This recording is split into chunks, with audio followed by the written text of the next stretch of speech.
आखिर कौन था जरासंध, जिसके कारण भगवान श्री कृष्ण को भी मथुरा नगरी को छोड़कर द्वारका नगरी बसानी पड़ी थी। वह कितना बलशाली था, आखिर क्यों छोड़नी पड़ी भगवान श्री कृष्ण जी को मथुरा नगरी, जानेंगे इस वीडियो में।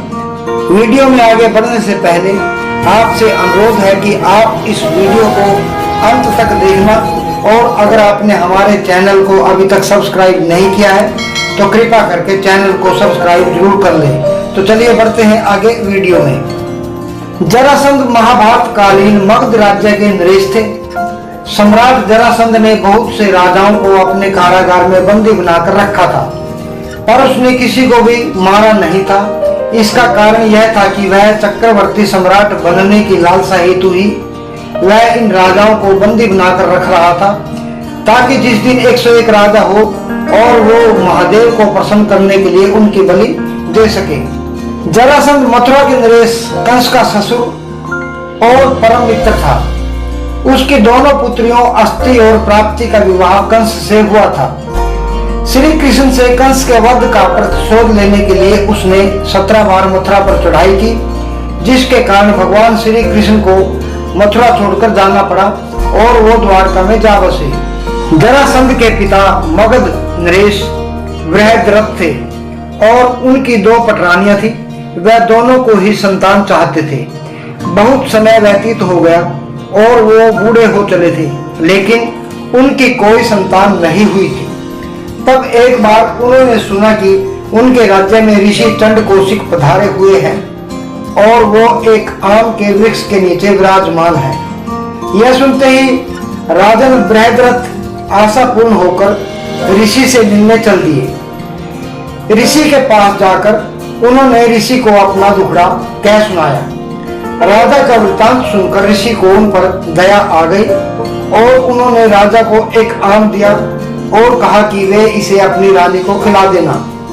लेकिन उनकी 2 रानियां थी और वो दोनों से ही एक समान प्रेम करते थे, इसलिए उन्होंने उस आम के बराबर टुकड़े करके अपनी दोनों रानियों को खिला दिया। इससे दोनों रानियों को आधे आधे पुत्र हुए। भय के मारे राजा ने उन दोनों टुकड़ों को वन में फिकवा दिया। तभी वहां से जरा नामक राक्षसी गुजर रही थी।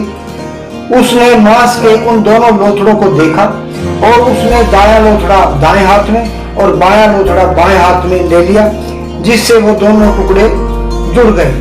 और फिर जरा नामक राक्षसी ने उसे राजा बृहद्रथ को सौंप दिया, इसलिए उनका नाम जरासंध हुआ।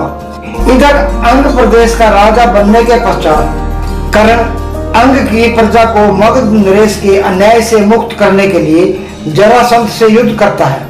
यह युद्ध लगातार 500 दिनों तक चला था।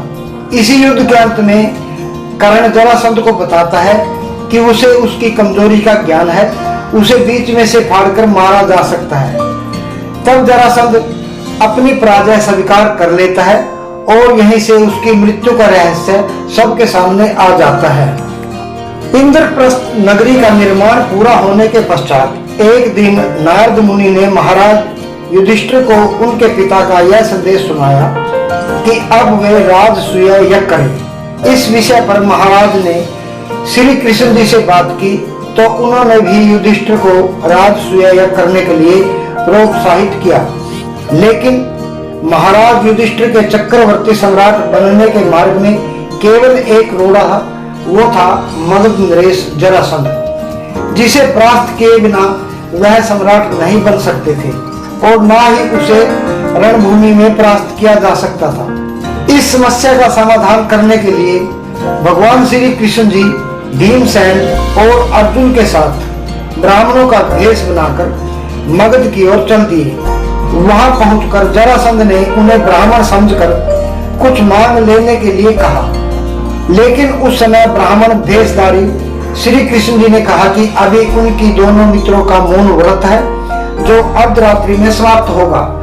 तब जरासंध ने अर्धरात्रि पश्चात ही आने का वचन दिया और उन्हें ब्राह्मण कक्ष में ठहरा दिया।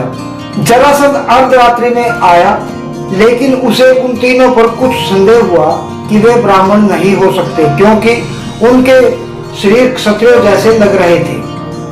उसने अपने संदेह को प्रकट किया और उन्हें अपने वास्तविक रूप में आने के लिए कहा। तब ब्राह्मण वेशधारी श्री कृष्ण जी ने जरासंध को कहा कि महाराज आप इधर उधर की बातें छोड़िए और जो हम मांगना चाहते हैं वो दे दीजिए।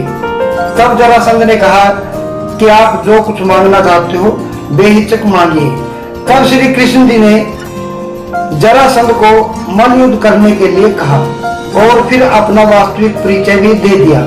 जरासंध एक वीर योद्धा था, इसलिए उसने मल्लयुद्ध के लिए भीम को ही चुना। हालांकि अर्जुन भी एक शक्तिशाली और योग्य योद्धा था, फिर भी उसने भीम के साथ मल्लयुद्ध करने को कहा। अगले दिन उसका भीम के साथ मल्ल भूमि में मल्लयुद्ध आरंभ हुआ। यह युद्ध लगभग 28 दिनों तक चलता रहा, लेकिन जितनी बार भीमसेन उसके 2 टुकड़े करते वह फिर से जुड़ जाता। इस पर श्री कृष्ण जी ने घास की एक डंडी की सहायता से भीम को संकेत दिया कि इस बार उसके दोनों टुकड़ों को अलग अलग दिशाओं में फेंके। तब भीम ने वैसा ही किया।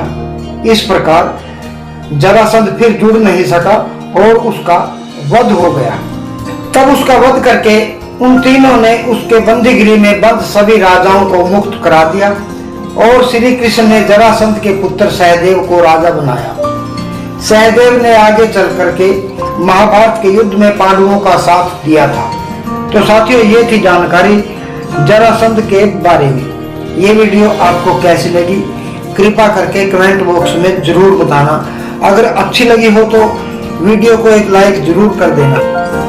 मिलते हैं इसी प्रकार की एक और वीडियो में। तब तक के लिए जय श्री कृष्णा, जय श्री राम, जय माता की।